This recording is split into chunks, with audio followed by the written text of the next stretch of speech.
Hello, everybody. Welcome to 420 Live. I'm your host, Jeff Kravitz. Welcome to the Wednesday edition of our show. On a somber note, starting today with the judgment in Louisville with Breonna Taylor. They charged one of the three officers involved in her death, and it seems that the streets are exploding. You know, it seems we're never done protesting in this country. There's much to protest, and you know, we're our best out to the family. I think that they're happy that some closure is happening, and somebody got charged. So you know, it's not every day that you see a police officer get charged with or indicted for murder. So there is a victory today, but I know there was more than one person involved. And, you know, we're in a sad state in our country. I've heard LeBron James' speech after the game yesterday when he was talking about this racial injustice and how he's had a front row seat to it his entire life, and what it's like to have to grow up and be targeted for, you know, breathing while black. Pretty much is what the crime is. You know, being alive on the planet and being a different skin color. And, you know, in all fairness, every race, anybody that's not white is pretty much under attack. And, you know, I'm not saying the white people are not under attack also, but it's more prevalent. And what's happening, you see it every day through the phone cameras and through the Twitter feeds of America, how our country is literally seems to be disintegrating in front of our eyes. And, you know, the constant theme friends of mine are having are what's going to happen after the election, what's going to be the state of our country. Is it going to be a place we want to live even anymore? Is it going to be a place where we're going to have the opportunity that we used to have in the past? You know, I'm watching my old job and career kind of shift into something completely different. I had a call today with my friends Kevin Mazur and Steve Granitz, two guys that have also been shooting out there for 3 decades. And we were talking about what was going to happen. Where is our world heading? And they're like, there's going to be no red carpets for another year. And I'm like, that whole thing, that whole business might be dead. People might never walk red carpets again. You know, I mean, first of all, they're so pompous to begin with in the first place. It might not be a bad thing to get rid of the pomp and circumstances in our country and separating some human beings and celebrating celebrity. I mean, I think that's part of our culture that's ended up in the problem we're in right now, is the way we, as I say it from a interview show that talks to talent and celebrities and people that stand out in our world, you know, throwing stones from inside the glass house today, folks. What could I say? You know, I see the dichotomy. I always have seen it with my industry and what it is I did and how committed I was to it and how uncommitted I was to it as a fan, but how committed I was to it as a business. So I understand what the business of celebrity is and how it's an industry unto itself. And if you see what's happening with the influencers and the way Facebook and Instagram and TikTok works. I mean, my daughter tried to explain to me, she's like, TikTok is different, Dad, because it's not about your followers. Anybody's TikTok could go viral at any moment. She really wants me to like start making TikTok videos. So I will do an informal poll here with my friends to see who's interested in seeing Jeff Kravitz TikTok videos. I refuse to do stupid dances, but I really like the part where they throw the clothes up in the air and then they're dressed in the clothes. I think that's really, you know, you're all of a sudden you're put together like that. Like I do that all the time when I get dressed. I just throw something on, literally.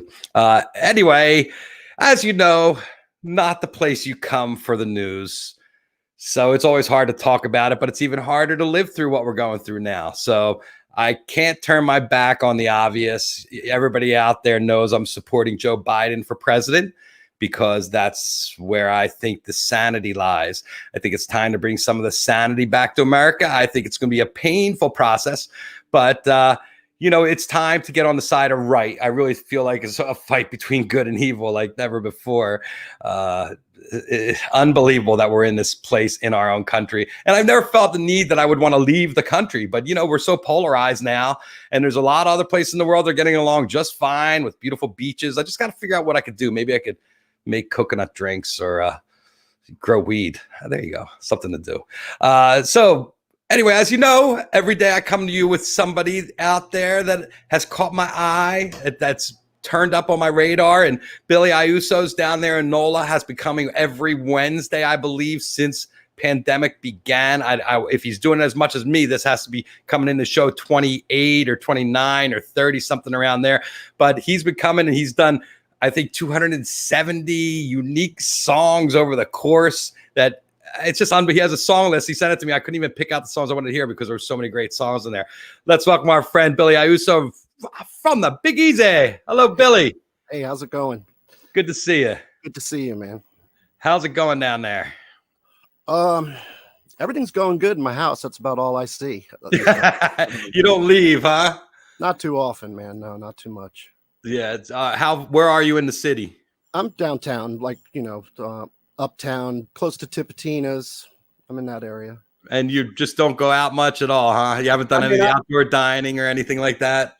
No, not at all. I've done some ordering in and, just the necessities, but as far as going out, I've been pretty much sticking home. Yeah, it has been a good policy. Louisiana's had some very big numbers early on. How's it going there now? Well, I just saw in the news that New Orleans is doing great as far as the infection rate and stuff like that. And, it's this city pretty much pays attention. There's a lot of mask wearing, a lot of responsible behavior. It seems like there's, of course, there's other stuff too. But in general, I see mostly mask wearing folks and people caring about each other. It's very interesting. When you're walking down the street I'm sorry. We've been through our share of tragedies in the past, so we have a great sense of community here, Yeah, and this is a shot right across New Orleans' heart because it's affecting the tourism and the restaurants and the clubs, and there's so many old clubs with bad ventilation in New Orleans. It's an interesting thing. It's like New Orleans is such a its own place, original with the music and the food, and you take away the music and the food, and we're almost Houston. But no offense to Houston, but with more hurricanes, you guys been getting hammered this year. We've been blessed, actually. They've missed us on both sides, and let's just keep it that way at this point. Right, so you didn't really get much water on either of those. No, not at all. Not here in New Orleans itself. We inside the levee area, everybody was fine. Because it did look like those things were dead on right for Nola. Yeah, well, we always, the national news loves to jump on that. They always station somebody in New Orleans anytime a hurricane comes in the Gulf. My family doesn't live here, so I get phone calls instantly, like, what's going on? I'm like, it's okay, I guess that's just the way that the media works. You touched on it earlier too. So, yeah, the sensationalism is unbelievable nowadays. It's crazy. Well, they just want to sell their soap. They got to sell their soap, or their the pharmaceutical. I try to tell my kids there were never drug ads on TV when I was a kid. I mean, it's just like this new thing. Right, and it's like people running through a field of poppies. And it's like Slitterfield or whatever. And the side effects, boy, let me tell you, I think I'll ride out what I already got.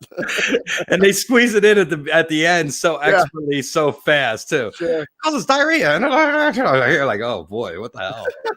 Mood swings, suicidal tendencies, and you're like, okay. Well, I always see that you kind of lose your rear end too, and most of them too at this point. So, like I said, I'll stick with whatever ails me at this point. So, what was your status when everything shut down, as far as your career goes?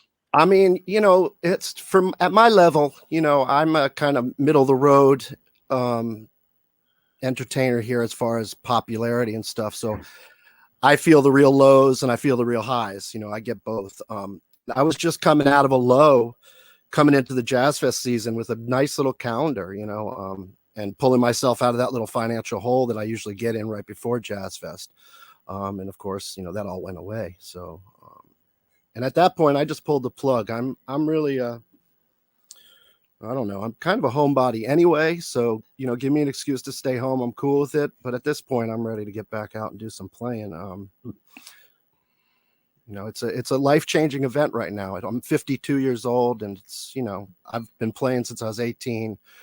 my only real jobs were working for other bands, and so this is all I really know at this point. It's frightening. It's eye-opening, but it's been a journey. The whole live stream thing has been a journey. So did you have an album out? When was the last time you put new music out? Oh God, it's been about 2 or 3 years since I put out a record. As you know, CDs are tough to move these days, so making new music continues. As far as pressing CDs for a guy at my level without an agent and management and a team behind me, it seems kind of senseless. I don't even know if it's important anymore. I don't see it that important. I mean, your fans that are going to buy something will buy it out of just getting it from you personally at a show, but you're not moving discs anymore. There's no more mailbox money, stuff like that. So yeah, you got to do like t-shirts and merch and stuff like that. What led you to doing the quarantine stream? Like how long into it? How many weeks? How close was I to the guests? I'm not sure. I didn't count them, but I know I started March 18th. So okay, then yeah. So and have you done one every week?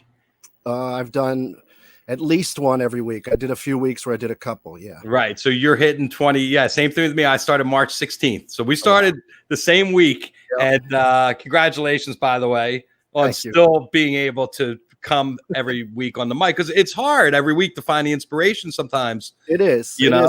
Playing to your phone is not really what I signed up to do. I've learned to get used to it. I really like I have a couple devices in front of me.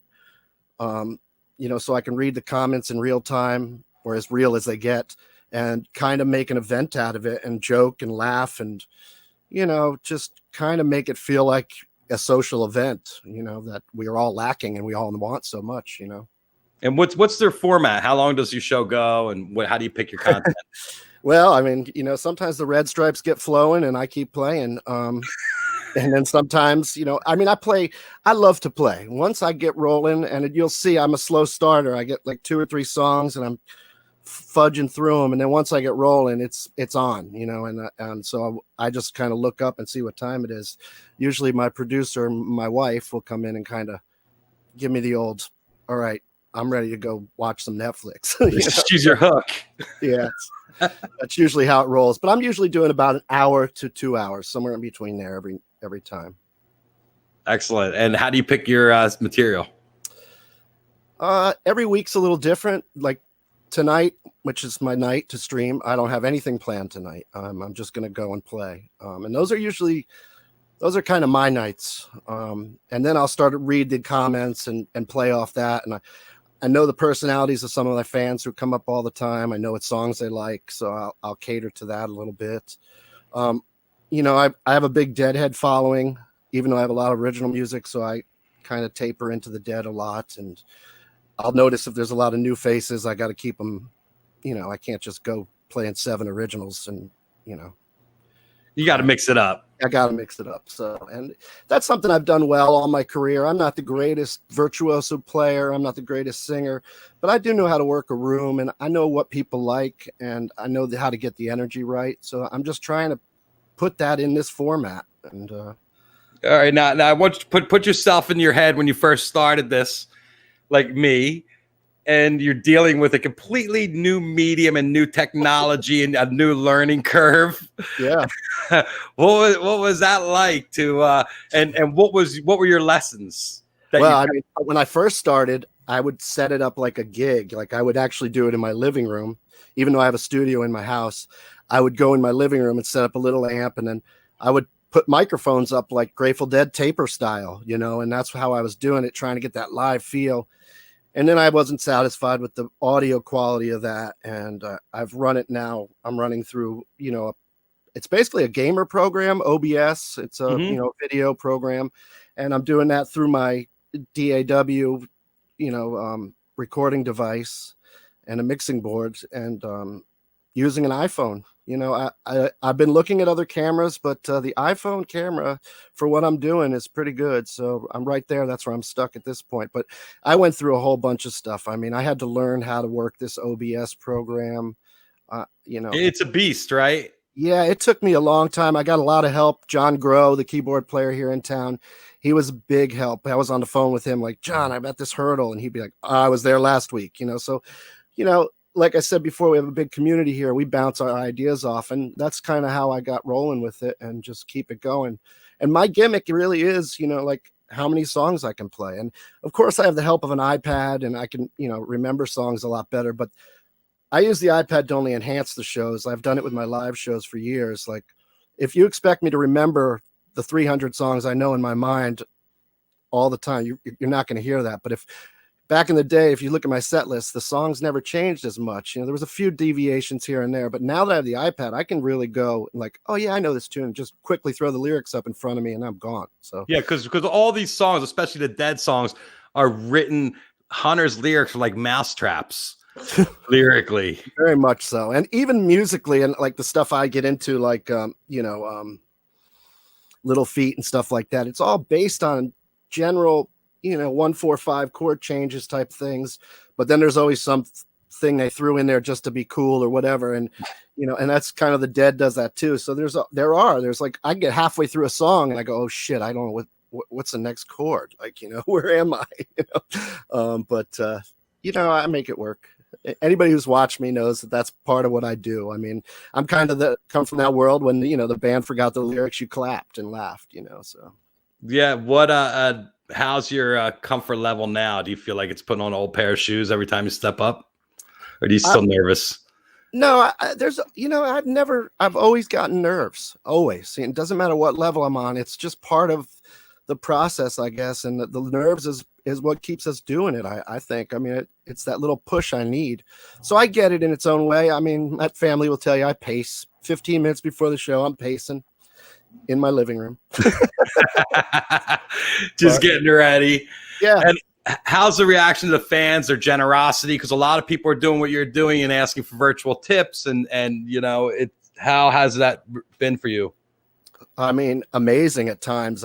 These people have been so kind, and weekly, they're not just showing up and throwing $20. They're coming back every week and, just helping me get through this. And it's, I was one of those guys that I finally got to a point in my career where I didn't have to play for a tip jar anymore. I got a guarantee, and it was, I'm not making a ton of money, but I worked myself up to a level where I was going to get a guarantee, and I don't work for tip jars. So for me, I used to walk into clubs and they said, oh, by the way, you could put that tip jar up. I said, no, I'm not into that. Like I don't put a tip jar out when the plumber comes over. So it's just, I think it cheapens our business in a way. I don't know. I mean, but now it's a necessity. It's a necessity, and I'm working it. But I also, every time I'm up there, I tell people, please watch for free. I'd rather you watch. Don't jump away from it because you don't have $5 or whatever. I'd much rather you be here. Yeah, and share the music and the vibe, because that's just as important. Big time, big time. I mean, our community, our music community, they've had such big pockets. It's unbelievable, and supporting so many different people. Have you required any help, not to get personal, but for the New Orleans Musician Clinic or anything like that? There have been, we got a few things. Jazz Fest sent everybody in the music community a little bit of change in the beginning. Music Cares, those type of things. But, I have 3 children and a wife, and, I'm lucky enough to not have a mortgage anymore. That's all by design because of the type of business I'm in. I've kind of created that. And thankfully, that keeps the roof over our head. But, there are times where this stream is paying for the groceries, at this point. It has gotten bad. The unemployment here is minimal. I have to prove that I'm getting job interviews. I mean, like I'm 52 years old. I'm not going to change my career. It's right. And in order to prove, just to get a little bit of help, a couple $100 a week, I got to, make up some shit that I'm, looking for a job. How many people would you say are in the same situation in Nola? I think anybody who's I mean, and there's a lot of us in New Orleans who are working musicians, times 2, and there you go, at least, So we're talking thousands of people. Thousands, yeah, and then you're talking about restaurant workers and bar backs and bartenders and door guys and sound men, and we have a huge sound man community and technical community here because we have so many venues, and so there's thousands and thousands of people in my position, And I'm lucky enough to do what I do. And, they can't get up and do that. I've encouraged some sidemen who have been like, oh, I can't do what you do. I said, well, you know what? Go up there and show them how your tuba works, because they don't know how it works. And, you can get something out of it. It's still interesting to the average Joe or whatever. But I'm thankful to have this what I do. I've kind of gone full circle with this music career. Like, I play on stages with big acts and we throw jams together. And now I'm all of a sudden back to like open mic night. By yourself. By myself, so it's weird. Well, it looks like beginning in October, your main source of income to feed your family is going to get yanked from underneath you. I don't know. I mean, I believed it at first, and the more we're talking about the Facebook ruling. That's right. Yeah. I've researched it a little bit, and I'm just going to see how it falls out. I don't feel like I think some of the bloggers and the news sources that jumped on that kind of pushed it, and Facebook's come out and said they weren't really going to mess with that general thing. Now I see that they could go after people for covering music with the ASCAP BMI, rights situation, like, but to police that's like, did they used to go into every nightclub and check the jukebox constantly? It's a hard thing to police. So let's just see how it goes. I hope it doesn't go away, because just for my mental health too. I mean, I enjoy every Wednesday night seeing my people, and it gets me through the week. Right. What about other formats like Twitch or anything like that? Have you tried the restream or broadcast? I'm gonna start branching out, and I've been trying to get people to jump on my YouTube and all that. But I spent years building up this Facebook following. I mean, I've got thousands of fans on Facebook. It's already there. It's hard to get them to jump, and I'm sure you've seen it with your thing, to get people out of their comfort zone. So but I'm always amazed when, like last week when Twitter took off, or when something really pops and you're like, whoa, okay, that kind of works. So, anything in a storm. Well, I know you got your guitar there. Sure. We've been yapping for quite a while. Why don't you want to play the cover first, or we're going to do a cover and original? What do you want to do first? I'll play a cover first. All right, there you go. I'm going to hear the vocals on here with Billy Iuso here, and I'm going to do a bong hit over there while he's playing.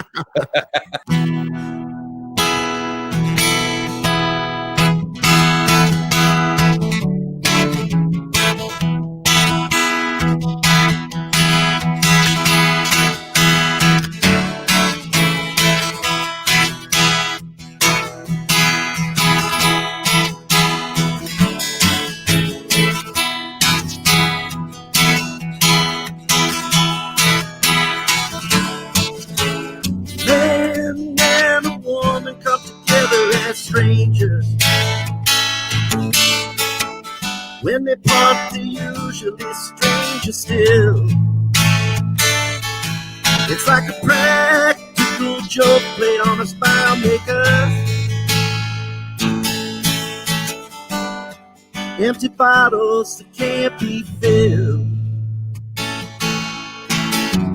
Baby, who's to say? Should've been different now that it's done. Baby, who's to say? Should have been anyway. Baby, who's to say? Even matters in the long run.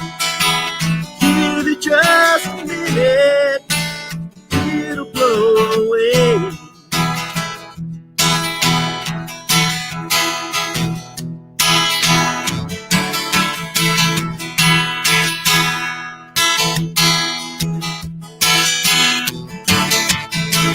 Fancy me to be the master of your feelings.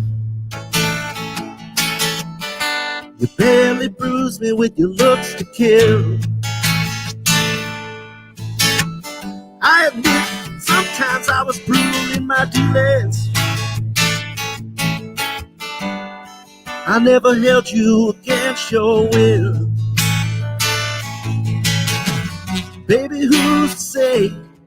Should've been different now that it's gone. Baby, who's to say? Should've been anyway. Baby, who's to say? It even matters in the long run. Give it just a minute, it'll blow away.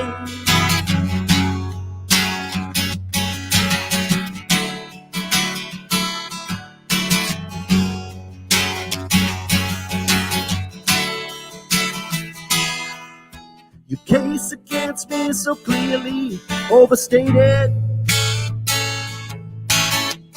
I plead no contest, I just turn and shrug.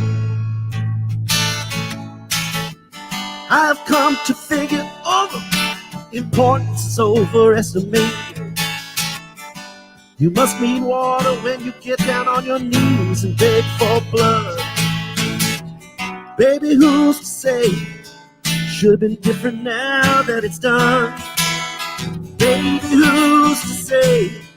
Should've been anyway.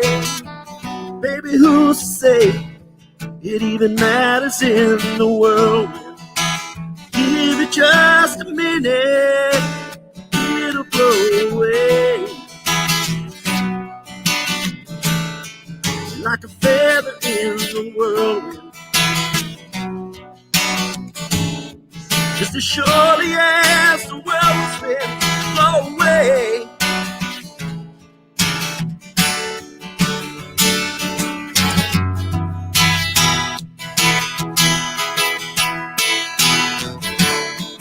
It'll blow away. It'll blow away, yeah. It'll blow away.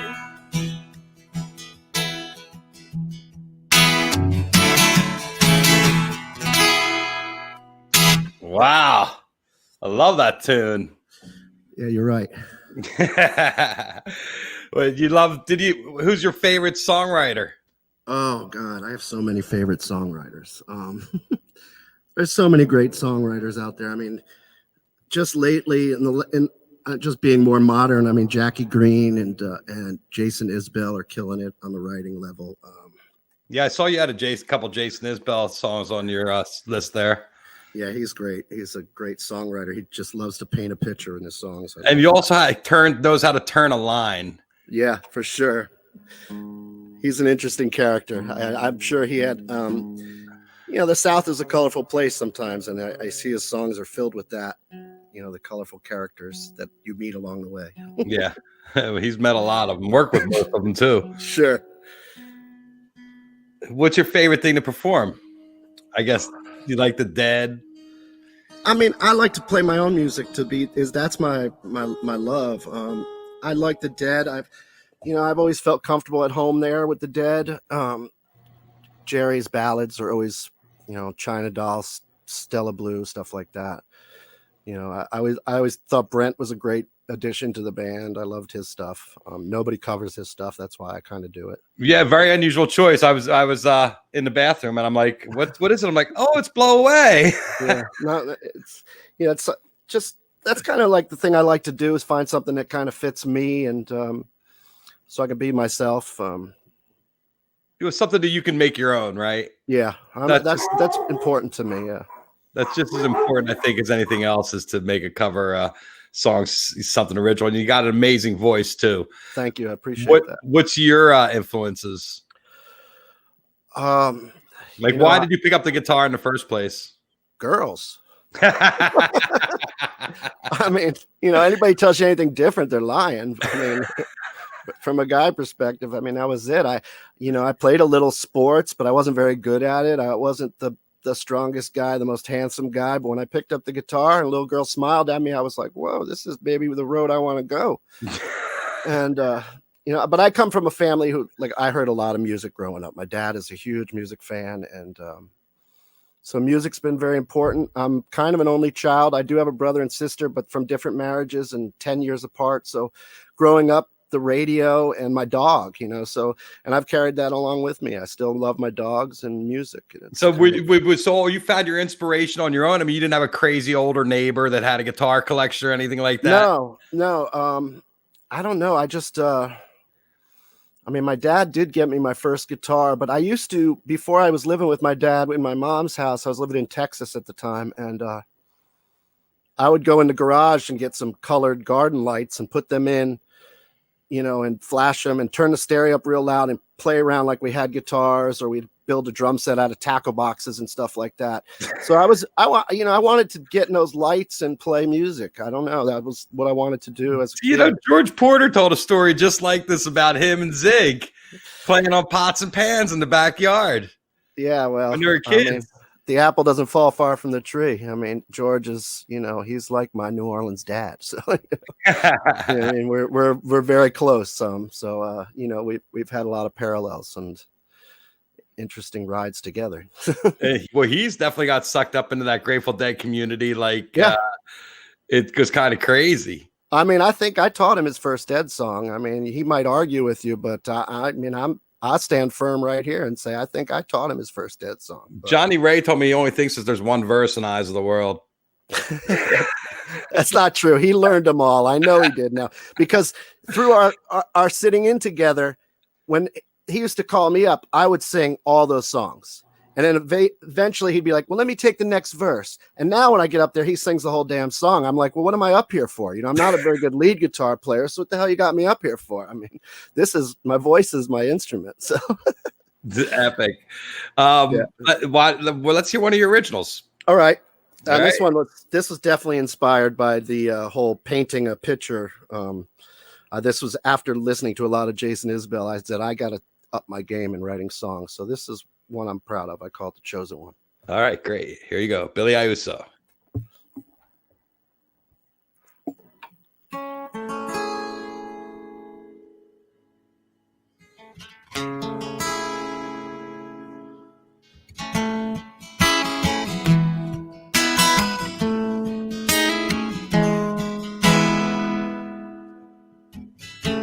Working on a longboat right out of old San Juan. He was always told he was the chosen one. Never took it too hard, and he always flew straight. Till that day when the ocean chose his fate. Now she was that kind of one. She made all the men in the barrio burn like the sun. Their love was strong, it was stout like a chain. A tear rolled down her cheek as he sailed off in the rain.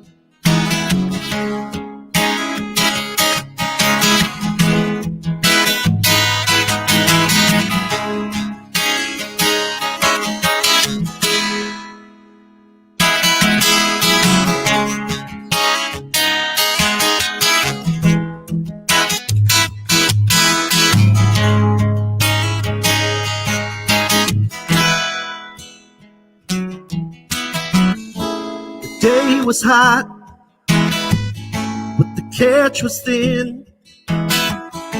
He wondered if he'd ever see her brown eyes again. The ocean took a breath, and the waves, they grew teeth. The men on the ship knew they were outside of God's reach. The captain screamed, everyone abandoned ship. The young man grabbed the mast and he tightened up his grip. With one massive wave came dancing across the deck, grabbing that mast, snapping it like a toothpick.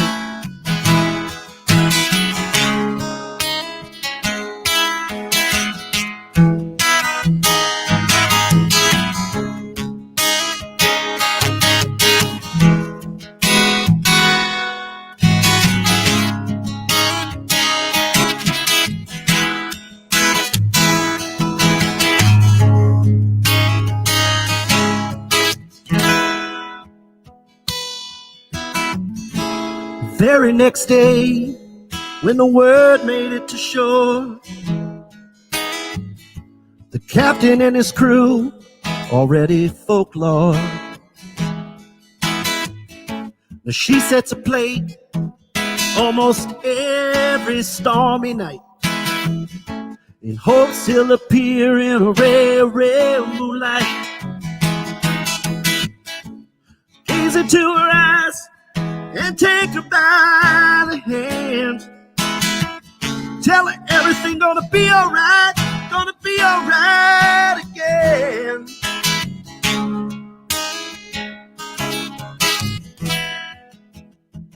Was the chosen one.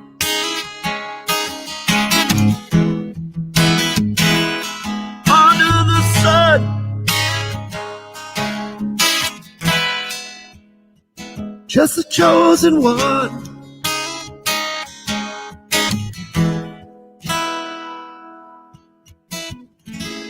Working on a longboat right out of old San Juan. And people always told him he was the chosen one. Wow, that's a tale. Thank you.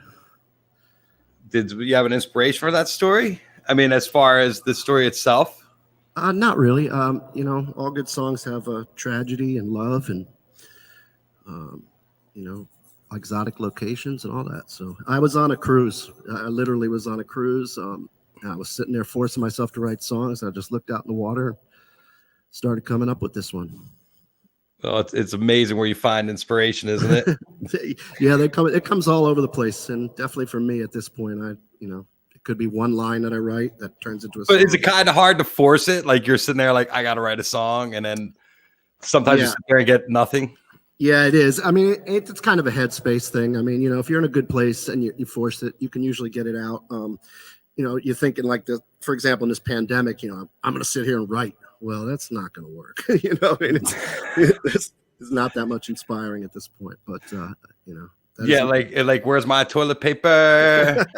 Yeah, I did write one song that I'm completed since this all began, and it's called My Getaway. So, you know, it's definitely... I'll play that one later tonight. So great. Well, you go live every Wednesday. Tell everybody what time you go live. 8 p.m. here in New Orleans. So 9 o'clock Eastern, 7 Pacific, right? Yeah. Wait, 8 o'clock? No, I'm 2 hours. I'm sorry, 6 o'clock. 6 o'clock Pacific. Yeah, right. 2 hours. So and you play for however long you can before the wife gives you the hook. Yeah, pretty much. Which I love. Yeah, I mean, I you know, an hour is too short, and 2 hours gets a little too long by yourself. So yeah, somewhere in between there. Well, you've been an inspiration. You're on my radar. I've tuned in when I can. Every Wednesday, you've been relentless like me at it all the time, and I wish you the best of luck pulling out of this pandemic. When do you think? What are they saying in Nola as far as allowing things to open? They're not really saying.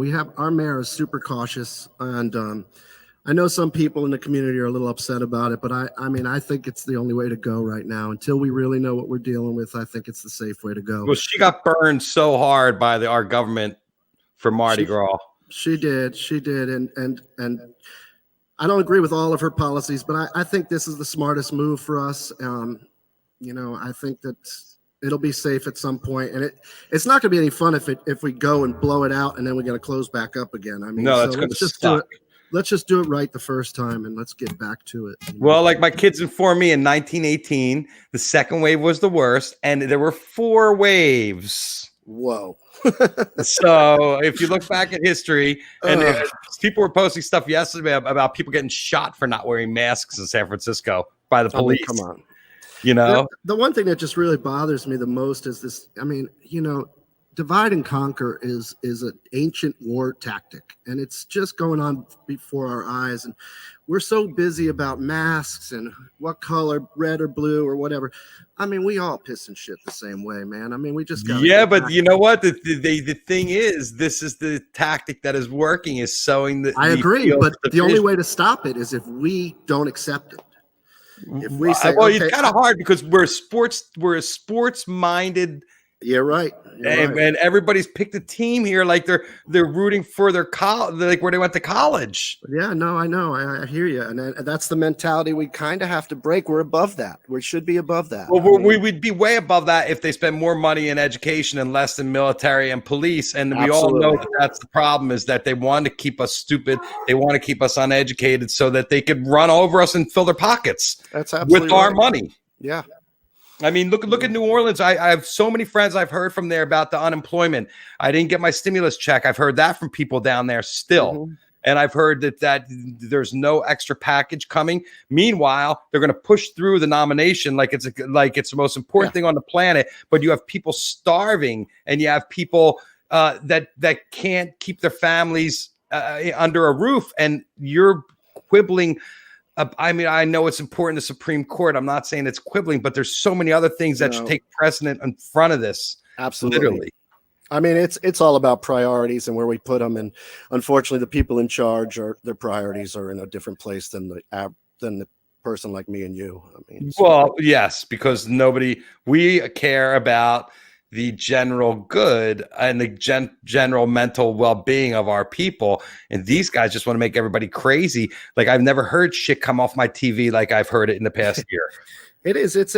I mean, I'm sitting here just like I'm like, I think I get on my kids' nerves a little bit, because I'm always like, I just can't believe this. I can't believe that this is what's going on, and it's just so surreal that it's just. And it started all way back there when he first got elected with his stupid comments, and it was like, okay, that passed over. Now people swept that under the rug, and now this, and they get bigger and bigger, and we just keep blowing it off. I just don't get it. I think the thing is that he keeps everything coming so fast. Yeah, I agree with you on that. You don't have time to recover from the last thing before he's already hit you with something else. So you can't even go on Google and start investigating one thing that's come out of that whole side without something else snowballing right behind it, or something else happening. Like now, our RBG being dead it was like, wow, that's taken over. Like every moment, everybody's breath, everybody they said this and we said that, and they're not going to do what we want. Absolutely, they're going to do what they want. Yep. Yeah, I mean, it's lied to us in 2016, and they're still lying to us. It's basically getting to the point where you're going to have to make your own personal choices at this point. I mean, if you can. I mean, I'm not going to lie. I'm shopping elsewhere, for a home. Oh, you are? I mean, I have been for years, actually. I've been looking at houses in Jamaica for years because I love Jamaica, and I plan on retiring there, but it might come sooner. I just I don't mind. I'm not really out for the almighty dollar anymore. If I can grow some mangoes in my yard. Your way of life, my way of life, everything is stopped, and we're looking at an uncertain future when we don't know when we're going to get back to it. And it's a conversation I had with my wife earlier this week, which I never thought I'd have before, which is like, we don't really need to be here. We don't need to be in this country. We don't need to suffer through this pain that America is going through. I mean, my commitment as American has been great as the democratic experience has worked.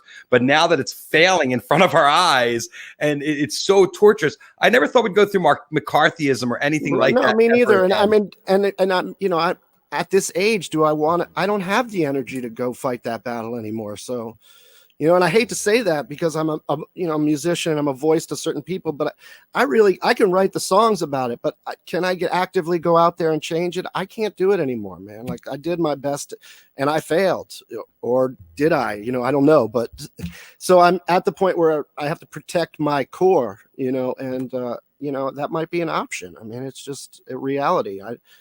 And I'm cool with that at this point. I've lived a great life. I've done more exciting things than most people have. So I can do that. I can just go sit on a beach now for the next 25 years and check out, but I understand a lot of people can't do that. But that's where I'm at personally. If that's kind of and I got to tell you, I'm in the same way. I feel very accomplished in my career here. I did what I could when it was popping and when we could move around with impunity and not worry about stuff. Right. But now it's a different world, and I don't know whenever Hollywood or the music business or the festival business is going to get its shit together. It could be 3 years from now before we're actually back at it and in tiny clubs at capacity and rocking out all sweaty. Yeah. I don't see anything happening in 2 years. I mean, the reality, I see some of these festivals post like maybe 2021 here and there. I just don't see it happening. I don't realistically, I don't think I'm going to be interested in doing too much either. I mean, I don't, Well, I think anything big has to be outside. There has to be all kinds of protocol. Sure. It's very hard. I mean, I think a lot of it's a cash grab too. The people don't want to give back the ticket money that they got for stuff that people are paid for, and a lot of fans have been very generous, letting different bands keep the money and not asking for it in return. Like, I'd rather they probably need it more than me, but we're going to see what happens and what kind of capacity we come back to. These are all issues. I feel like there is a lot of smart cats out, especially in this business. I mean, the music business is, you've seen the jam cruises and the island getaways and these ways to augment house concerts. Something's going to give. I truly believe that, but I don't know if in my time frame, I've been doing it since I'm 18. I was kind of happy where I was closing it out this way, so I don't know if I'm ready to get back in the van and take door guarantees, which I feel like for a band like me, that's what we're going back to. All the guarantees we all worked up to at this point are pretty much, because everybody's going to want to get back to work. Clubs aren't going to have a lot of money. It's going to have to work that way, and it's going to be hard. Yeah, it's going to be a very hard comeback. I feel the same thing. I think outdoors, if you have it. How's the political temperature there in Louisiana? Do you feel the tide shifting blue, or? Well, I mean, this is a question I get asked a lot. How's Louisiana? My answer to that is I don't know. I know how New Orleans is, and New Orleans is so different than Louisiana. Right, New Orleans is blue typically, right? Yeah, I can't get a pulse for the political. But you see what's in the paper and what goes by the local news at night. Yeah, I take all that with a grain of salt. I really don't. I'm one of those people that likes to look at every news source and then form my own opinion, because of course, it's all so crazy. Yeah, and Louisiana is not a swing state. Let's face it. No, but New Orleans itself. I mean, we are a stronghold here, and that's why we get. When there's any problem in Louisiana, they all point right to New Orleans because of our Democratic mayor and blah blah blah. So. But as far as the political pulse, I don't know. I mean, the only time we got out of here during this pandemic is we had a vacation house in Pensacola, and we pushed it back. Finally, we decided to go, and it was cool. But man, the mindset over there was completely different. Like, there was no masks on. You wore a mask, you got looked at funny. I mean, it was just a whole different thing. So I don't know. The political climate. Well, they politicize. I say this every freaking day, but they politicize the disease. And when did a president ever have merch? I mean, there was buttons and bumper stickers. The other day, but now we got merch. The other day, our president, Trump Industries, has made $1.6 billion in, I don't know if that was revenue or profit, but they've pulled in $1.6 billion while he's been in office. And straight up carpetbagger. I mean, it's all it is. I mean, you know what? It's like highway robbery without a gun. I mean, it's outrageous. I mean, we've been robbed. And they keep giving our money away and not telling us where they're giving it to. And they take money from the 9/11 fund, from the firefighters fund. They take $10 million from that to give it back to the Treasury. I mean, they're just robbing everybody. I think ultimately, if Biden gets in, he's coming back to a house of cards. They're going to take everything that's not nailed down in that White House. I hear you. I mean, that's what I just told my wife that. I said, that if we win, those 2 months, he's gonna wreck that room. I mean, he's gonna just tear it down. I mean, it's gonna be nothing but picking up pieces for years. Yep, and he's gonna bankrupt every department, and he's gonna take from one department for the other. What did I see today was also another thing, that a lion's share of the COVID relief that went to the Pentagon got like $1 billion, and it all went to defense contractors, every cent. I'll tell you, that's one thing I noticed while I'm still sitting here is, we have an Air Force base across the river, and those F-16s are flying all the time. It's like, what's the budget to put one of those up in the air? I mean, there's people starving, there's people living under the bridge, and here we go. We got F-16s flying over New Orleans. It's like there's more important things than people starving. There's more important things than people mentally breaking down. There's more important things than getting control of this pandemic. And that's putting him in office for another 4 years and installing a Supreme Court justice. And you know what? I've never said this, but all my friends that are expats moved down to Guatemala. I got a whole crew.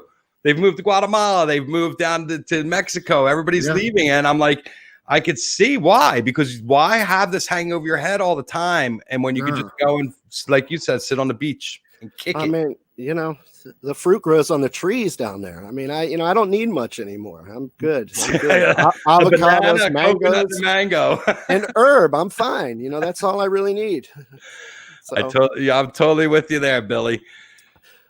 Yeah, well, we'll pull through it somehow. I mean, let's just keep doing what we're doing on our end, and keeping the ears listening, keeping the people entertained during these hard times. And I gotta say, listening to you play music, I had my eyes shut when you were playing your song, and I just feeling how important music is to me and to you and to our whole world, and how it's probably one of the things that's pulled us through. That and really bad television are the two things that have really helped during this pandemic. Absolutely. But entertainment is so important, that you really feel that when you hear someone playing live, even through this medium, it's still, you could touch people's hearts. And I appreciate you going out there and doing that every Wednesday for us for the past 28 weeks, because I'm counting. Yeah, you're right. Well, I appreciate you having me. It was great talking to you. Thank you. Thanks for coming on, and good luck. And everybody tune in to check out Billy's show. He'll be on Facebook Live in 50 minutes? Yep. All right, there you go. You got time to get a quick meal in there. Thanks, guys. Say hi to the family, and please take care of yourselves, and we'll be watching out for you. You too. Thanks, Jeff. All right. Take it easy. Bye-bye. There you go. Billy Iuso. The talent that's out there in the world that everybody here on Facebook and everybody has kept going. It's just so unbelievably heartwarming to hear how you guys are feeding everybody and taking care of people. And, it's very gratifying to know that, everybody's helping. I mean, that's what it's about. We're all helping each other through these crazy times. Tomorrow, Scary Pool Party. If you haven't heard of this artist, please go on your Spotify and stuff and check out Scary Pool Party. He was on one of these competition shows, I believe American Idol. He didn't win, but he has a hell of a career. Solo Pipe Venice, one-handed. I'm going to send Billy one of those. Sounds like he could use it. Ashes Chocolates. My Ashers they're hitting across the nation. You could get your 420 CBD bar at Asher's Chocolates, 8 ounces of delicious milk chocolate, potato chips, pretzels, mini M&Ms, coconut flakes, and raisins are in there. And you spend $75, they'll know to throw it in there if you use that code 420 live. They'll also give you a 20% discount. And you listen, so you could send it to people. I'm not telling you to eat $60 worth of chocolate. That's a lot of chocolate. But I will tell you that if you do get it, you will eat it all. So maybe you want to split the order up. Send something to your mom, or send something to my mom. Yesterday was National Voters Registration Day, but don't let that stop you today. And one of the things I've been drilling in everybody's heads, that I don't care if this affects one person or everybody, was that I was purged from the voter rolls. Little did I realize, even though I voted in the primary, that it was possible to have your ass removed from the voter rolls. And here it is, 6 weeks to Election Day. And I went on because of my daughter, Kiki, the East Coast. Are you catching the East Coast? Because of my daughter, Kiki, I went on and checked. And if you go on to Global Citizen, they're doing a campaign with Headcount, and they will guide you into some amazing perks. Get a guitar from Bob Weir.